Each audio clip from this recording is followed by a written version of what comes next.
Salut. Bon, là, je vous montre une vidéo de la dernière, enfin, c'est de la AMD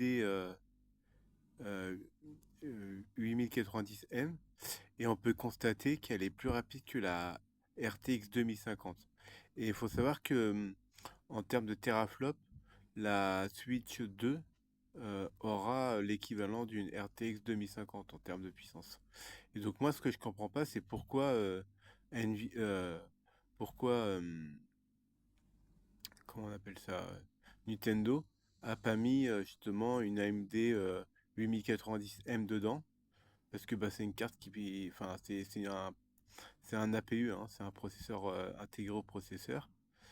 Euh, et donc ouais, s'ils auront mis juste la partie graphique sur la Switch 2, bah, on aurait eu des meilleures performances que les RTX 2050 qu'ils ont mis dedans.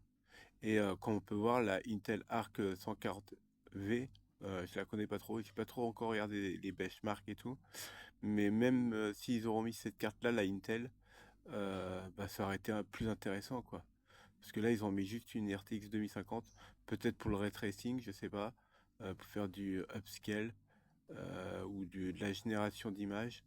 Mais en tout cas, bah, c'est bien dommage, quoi, parce qu'il y a des puces graphiques intégrées qui sont bien plus performants que la carte graphique qu'ils vont mettre dans la Switch 2, quoi. En tout cas, moi, j'aimerais bien je sais pas s'il y a un constructeur qui va le faire, mais moi, ça m'intéresserait de trouver une AMD 890M, mais en externe, qu'on pourrait brancher en USB type C.